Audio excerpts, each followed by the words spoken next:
बिस्मिल्लाहिर्रहमानिर्रहीम। अस्सलाम वालेकुम। इस यतीम के रोने की आवाज़ पूरे दरबार में गूंज रही थी और दरबार में मामूल से ज़्यादा ही लोगों का रश था। लोग अपने अपने मसले लेकर सुल्तान मोहतरम के दरबार में हाजिर थे। लोगों की सरगोशियाँ भी सुल्तान मोहतरम के कानों तक पहुंच रही थी, लेकिन जब सिसकियाँ सुनी तो बेसाख्ता इस जानिब को देखने लगे। वहाँ पर कई मर्द व ज़न बैठे थे, हर एक का ही अपना मसला था। लेकिन तभी सुल्तान मोहतरम का ध्यान अपने सामने खड़े शख्स की जानिब दोबारा मुतवज्जो हो गया। वो शख्स बूढ़ा था, रो रहा था, कहने लगा कि सुल्तान आली मकाम मेरा बेटा धोखे से मुझसे मेरी सारी ज़मीन और घर हड़प चुका है और अब मुझे मेरे ही घर में नौकरों की तरह रखने लगा है। कहता है तू मेरा बाप नहीं, तू तो मेरा नौकर है। आज के बाद तू मेरे घर के सारे काम करेगा। सुल्तान मोहतरम, मेरे बेटे की औलाद भी मेरी कोई ख़ास इज्जत नहीं करती। बहू ने तो वैसे ही मुझसे बैर रखा हुआ है। जब मेरा बेटा ही मेरी इज्जत नहीं करता तो कोई और मेरी इज्जत क्यों करेगा? खुदारा मेरे बच्चे को समझाए, मैं इसका बाप हूँ। वो बाप के साथ ऐसा रवैया रखकर क्यों अपनी आखिरत को ख़राब कर रहा है? बूढ़े शख्स की बात सुनकर सुल्तान मोहतरम ने इस शख्स को दिलासा दिया और कहने लगे, सिपाहियों जाकर इस शख्स के बेटे को यहाँ दरबार में लेकर आओ। हमारे होते हुए किसी भी शख्स को कोई हक नहीं पहुँचता कि वो जुल्म व जबर करता फिरे। वो शख्स सुल्तान मोहतरम का शुक्रिया अदा करता हुआ वहाँ से जा चुका था। एक मरतबा फिर सुल्तान मोहतरम के कानों में लड़की के रोने की आवाज़ गूंजी थी। इस मरतबा सुल्तान खासे बेचैन होने लगे थे। ऐसे लग रहा था जैसे लोगों में कोई ऐसी खातून भी मौजूद है जो कि बेतहाशा दुखी दिल है। सुल्तान मोहतरम ने अपने सामने बैठे हुए लोगों को मुखातिब किया और फिर फरमाने लगे कि कौन है जो इस कदर बेबसी से रो रहा है? यहाँ सुल्तान के सामने आए। सुल्तान मोहतरम अपनी नशिस्त से खड़े हो चुके थे। हर कोई एक दूसरे का चेहरा देख रहा था, फिर पीछे मुड़कर देखने लगे। देखते ही देखते कतार सी बनने लगी और एक लड़की वहाँ पर अकेली बच चुकी थी जो सर को झुकाए रो रही थी। जैसे ही अपने करीब रास्ता बनते देखा तो इसने सर उठाकर देखा था, सामने ही सुल्तान मोहतरम खड़े थे। सुल्तान मोहतरम को देखकर और बाकी लोगों को हटा हुआ देखकर आंखों में भले ही आंसू थे, लेकिन चेहरे पर एक उम्मीद की किरण नजर आई थी। भागते हुए वो सुल्तान मोहतरम के कदमों में गिरी थी। रोते हुए कहने लगी, शुक्र है खुदा का सुल्तान मोहतरम, मेरी आपसे मुलाकात हो गई। खुदा आपकी उम्र को दराज करे। मुझ यतीम की दुआ है कि आप हज़ारों साल जिए। सुल्तान मोहतरम इस लड़की को देख रहे थे जिसके अल्फाज इंतहाई पुख्ता थे। वो सुल्तान मोहतरम को दुआएं दे रही थी। हालांकि इसकी उम्र बामुश्किल 17 से 18 साल थी। सुल्तान मोहतरम इसे अपने कदमों से उठाकर सामने खड़ा कर चुके थे। अगले ही पल इसे छोड़ भी चुके थे। कहने लगे कि बेटी रो क्यों रही हो? क्या मसला है? किसके साथ आई हो यहाँ पर? इसके साथ किसी भी दूसरे शख्स को न देखकर सुल्तान मोहतरम ने इसे सवाल किया था। वो रोने लगी। रोते हुए कहने लगी कि सुल्तान मोहतरम, बड़ी मुश्किलों से आपके दरबार तक पहुंची हो। यहाँ पर इतने लोग अपने मसले लेकर आए हुए थे। मुझे तो लगता था कि शायद मेरी आज आपसे मुलाकात ही नहीं हो पाएगी, लेकिन मैं सबसे आखिर में बैठी रो रो कर अपने अल्लाह पाक से दुआ कर रही थी कि आज हर हाल में अपने इस नेक बंदे से मेरी मुलाकात करवा देना। ये शख्स मुझे ज़रूर इंसाफ दिलवाएगा, मुझ दुखियारी के हक में आवाज़ उठाएगा। इसके अल्फाज सुल्तान मोहतरम को और वहाँ पर बैठे दरबारियों को मज़ीद तजस्सुस में मुब्तला करने लगे थे। वो लड़की बज़ाहिर तो ठीक थी, रो रो कर हलकान तो हो चुकी थी, लेकिन इसकी शलवार पर खून लगा हुआ था। अव्वल तो उसने जलबाब पहन रखा था जिसने इसके वजूद को ढाक रखा था, लेकिन ये जलबाब इस कदर पोसीदा था कि टांगों की तरफ से जाकर पट चुका था। वहीं से इसकी शलवार पर लगा हुआ खून सुल्तान मोहतरम देख चुके थे। सुल्तान मोहतरम इस लड़की से कहने लगे कि बताओ क्या मसला है? इस कदर रो क्यों रही हो? तुम्हारे रोने ने तो मुझे बेचैन कर दिया है। वो लड़की अपने आंसू साफ करने लगी, फिर आंसू साफ करके कहने लगी, सुल्तान मोहतरम, मेरे अंधे चाचा ने मेरी इज्जत को पामाल कर दिया है। कल रात मेरा अंधा चाचा मेरी इज्जत को रोन चुका है। मेरे चचा ने मुझे कहीं मुंह दिखाने के काबिल नहीं छोड़ा। یہ اندھا شخص جسے دیکھ کر ہر کوئی اس پر ترس کھاتا ہے، اس کے ساتھ ہمدردی جتاتا ہے، لیکن یہ شخص اپنی ہی بھتیجی کی عزت دار دار کر چکا ہے۔ سلطان محترم کے ساتھ ساتھ وہاں بیٹھے ہوئے درباریوں کے منہ کھلے کے کھلے رہ چکے تھے۔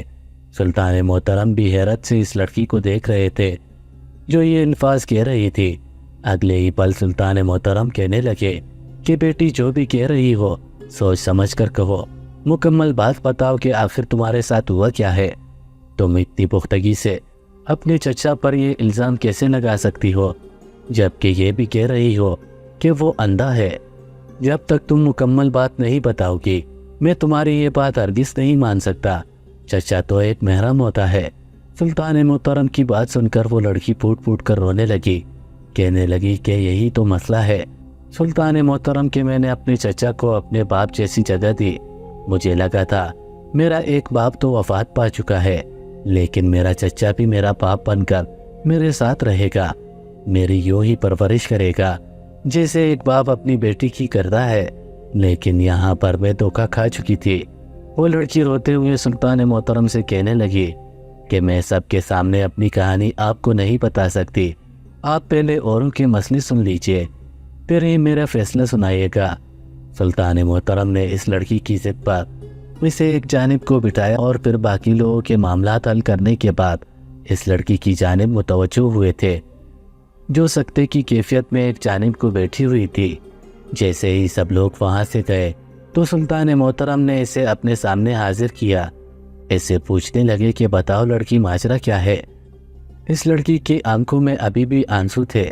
اس نے اپنی چادر کے کونے سے اپنی آنکھوں میں آئے ہوئے آنسو کو صاف کیا اور پھر کہنے لگی میری عمر اس وقت صرف 3 سال تھی جب میری والدہ وفات پا گئی۔ وہ میرے بھائی کو تو دنیا میں لا چکی تھی لیکن خود اس جہاں فانی سے کوچ کر گئی۔ والدہ کی جانے کے بعد تو مجھ پر دکھوں کے پہاڑ ٹوٹ پڑے تھے۔ میں اپنی والدہ کی میت کے پاس بیٹھ کر روتی رہی، اسے بلاتی رہی، لیکن وہ تو ہمیشہ ہمیشہ کے لیے خاموش ہو چکی تھی۔ ایک وقت وہ بھی آیا جب ہمارے گھر میں بیٹھے ہوئے سبھی رشتہ دار دھیرے دھیرے اپنے گھر کو جانے لگے۔ گھر پورا خالی ہو چکا تھا، گھر میں کوئی بھی نہیں رہا تھا، صرف ایک بچے کی رونے کی آوازیں تھی۔ بھلے ہی میں چھوٹی تھی لیکن جب بچے کی رونے کی آواز سنی تو اٹھتے ہوئے کمرے میں چلی گئی۔ کمرے میں جا کر دیکھا تو ایک چھوٹا سا بچہ ایک جانب کو زمین پر بچھے ہوئے بستر پر لیٹا رو رہا تھا۔ میں جانتی تھی یہ میرا بھائی تھا۔ میں اسے اپنے ننھے ننھے ہاتھوں پر اٹھا کر چپ کروانے لگی لیکن وہ چپ ہی نہیں ہو رہا تھا۔ شاید اسے بھی میری طرح ماں یاد آ رہی تھی۔ اسے روتا ہوا دیکھ کر میں بھی پھوٹ پھوٹ کر رونے لگی، لیکن اسی وقت میرا چچا ہی تھا جو لاٹھی زمین پر مارتا راستے کا تعین کرتا وہاں پر آیا تھا۔ چچا نے کمرے میں قدم رکھا تو میں روتے ہوئے چچا کے پاس چلی گئی، کہنے لگی چچا دیکھو تو میرا بھائی بہت رو رہا ہے، شاید اسے اماں یاد آ رہی ہے، اماں کیوں چھوڑ کر چلی گئی ہمیں۔ اس وقت چچا نے مجھے پہلے اپنی گود میں اٹھایا، میری گال پر بوسہ دیا، پھر اپنے ساتھ لگایا۔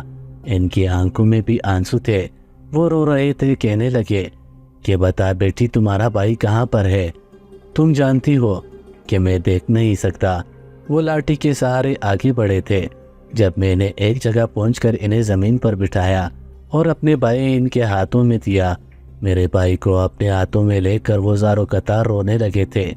کہنے لگے کہ بیٹا تمہاری قسمت کہ تم اس دنیا میں آئے اور تمہاری ماں چل بسی۔ خدا اب تمہارے باپ کو ہدایت دے جو وہ تم دونوں بہن بھائیوں کو پال پوس سکے۔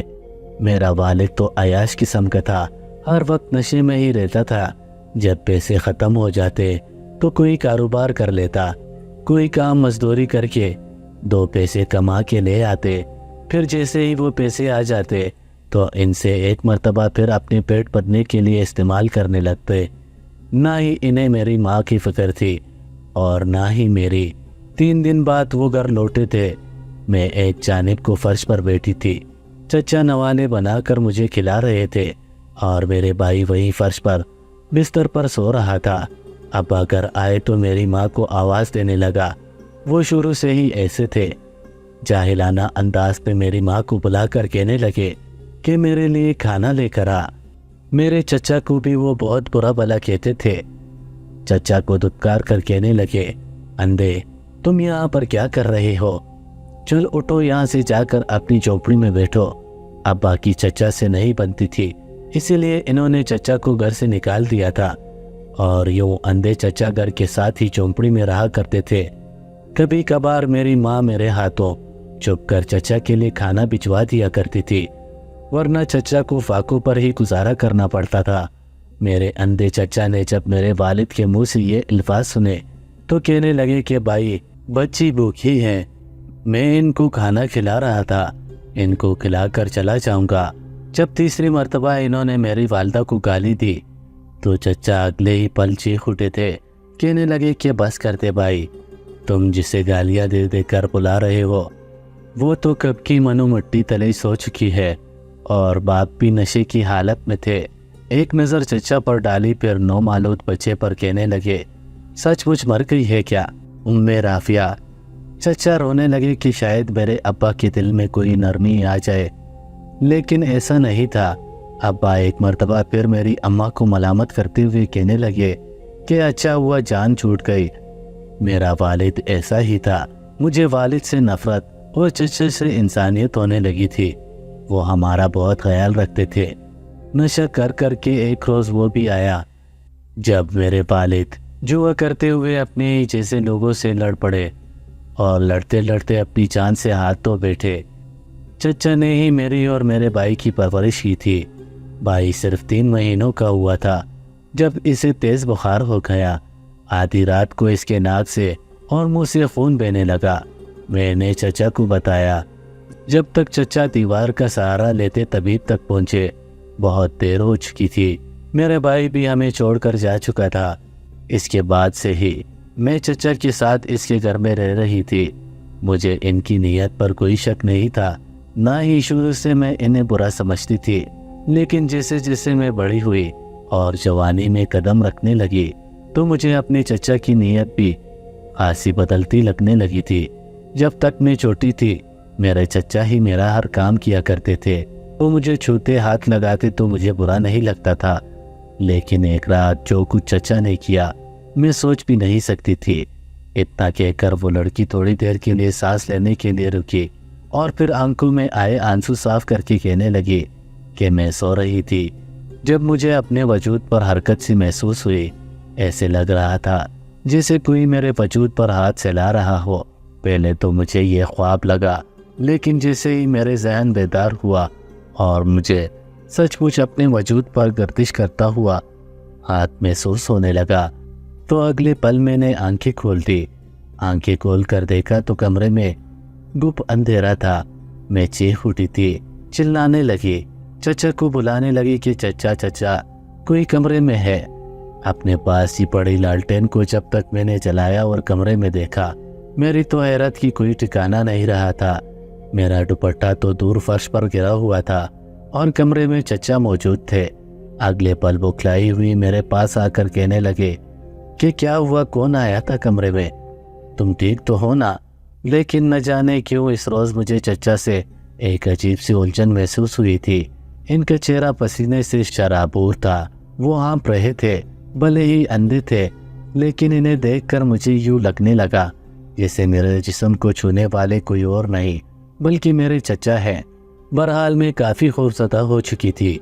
इसके बाद मैंने कभी भी कमरे में अंधेरा नहीं किया था, बल्कि लालटेन जलाकर सोने लगी। चचा कहते कि तुम लालटेन जलाकर मत सोया करो। मैं कहती हूँ कि क्यों? तो कहते तेल पर पैसे बहुत खर्च हो जाते हैं। अब बताओ भला मैं अंधे शख्स कहाँ से पैसे पूरे करूँगा? वो मुझसे मोहब्बत बहुत करते थे, लेकिन मुझे फजूल खर्ची भी नहीं करने देते थे। आखिर एक वक्त वो भी आया जब मुझे लगने लगा चचा मुझे जानबूझकर छूने की कोशिश करते हैं। पहले तो वो लाठी के सहारे अच्छे भले चल लिया करते थे। हर एक चीज़ का इनको इल्म होता था कि कौन सी चीज़ कहाँ पड़ी है, लेकिन अब जहाँ मैं बैठी होती थी मेरे ऊपर गिर जाते। कभी यूँ ठोकर खाया करते कि मेरे वजूद को अपने हाथों से जकड़ लेते। मुझे ये बातें और चीज़ें बेचैन से करने लगी थी। चचा की नीयत में मुझे कोट लगने लगी थी। वसल करके आओ और अपने बाल खोल कर बताओ तो चचा मुझे यूँ घूर रहा हो, गोया वो अंधा ना हो बल्कि मुझे देख सकते हैं। मैं काम करती चलती फिरती तो इनकी नज़रें अपने वजूद पर पाकर खुद को इस तरह में महसूस करने लगती थी। मैंने चचा से दूरी बनाकर रहना शुरू कर दिया। घर में कोई और औरत भी मौजूद न थी। माँ बाप तो पहले ही मर चुके थे और चचा ने मुझे आस पड़ोस की औरतों के साथ दोस्ती करने भी नहीं दी थी, ना ही कभी खेलने के लिए घर से बाहर भेजा था। एक रोज़ पड़ोस की औरत ने आकर चचा को कहा भी कि भतीजी की शादी कर दो, जवान भतीजी है, तुम अभी अंधे हो, कल को कोई ऊंच नीच न हो जाए। मगर चचा फौरन गुस्सा हो चुके थे, कहने लगे कि हरगिज़ नहीं, मेरी भतीजी अभी बहुत छोटी है, ऐसे कैसे गैर लोगों के हवाले कर दो और वो लोग न जाने इसके साथ क्या सलूक करते फिरे। जब तक मैं जिंदा हो मेरी भतीजी मेरे पास रहेगी। मुझे चचा की बात अजीब लगी थी। मैं भी जवान थी, शादी करना चाहती थी। चचा से एक उकताहट सी महसूस होने लगी थी, लेकिन इस रोज़ चचा ने मेरे साथ जो कुछ किया मैं सोच भी नहीं सकती। मैं अपने बिस्तर पर लेटी सो रही थी। आज रात को जब मैं लालटेन जलाने लगी तो तेल ही मौजूद नहीं था। चचा कहने लगे कि तेल के लिए पैसे नहीं बचे थे, कल ला दूंगा तो जला लेना। मैंने भी आज अंधेरे में ही सोने का फैसला किया था, लेकिन जैसे ही अपने बिस्तर पर लेटी तो चचा ने मुझ पर हमला कर दिया। वो मेरे वजूद को नोचने लगा, यहाँ तक कि मेरे साथ बदफीली करने लगे। तो मैंने अगले ही पल पास ही पड़ा हुआ लकड़ी का बक्सा, जिस पर मैं अपने पास लालटेन जला कर रखा करती थी, उठाकर चचा के सर पर दे मारा। मुझे बस चिल्लाने की आवाज़ आई थी। चांद की 14वीं रात थी। मैंने किसी को कमरे से बाहर भागते हुए देखा था। जब तक मैंने अपने वजूद को डांपा और बाहर निकली ताकि सबको इकट्ठा कर सकूं, तो इससे पहले ही एक मर्तबा फिर मुझे किसी ने दबोच कर जोर से दीवार से मारा था। जब होश आया तो सुबह हो चुकी थी। चचा मेरे सराहने बैठ कर रो रहे थे कि क्या हुआ तुम्हें, तुम चिल्ला क्यों रही थी, खैर तो है, तुम इतनी घबराई हुई क्यों महसूस होती हो। वो अपने हाथ मेरे चेहरे पर, मेरे वजूद पर लगा रहे थे। शक्ल से तो बुखलाए हुए थे, लेकिन मैं इनके इरादे पाम चुकी थी। जब मैंने इनके चेहरे पर गौर किया तो मेरे वजूद को धचका सा लगा था, क्योंकि इनके सर पर जख्म था, वही जख्म जो मैंने कल रात अपने साथ बदफेली करने वाले को भारी बॉक्स उठाकर मारने से दिया था। बॉक्स लगने से वो शख्स मेरे ऊपर से हटा था, लेकिन शायद इसका खून मेरी शलवार पर लग चुका था। मैंने चचा को दूर झटका और फिर भागकर आपकी बारगाह में आ गई।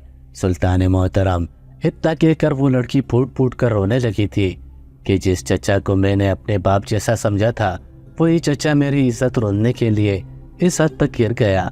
इसे ज़रा शर्म नहीं आई। सुल्तान मोहतरम इस लड़की की सारी बातें बगौर सुन चुके थे।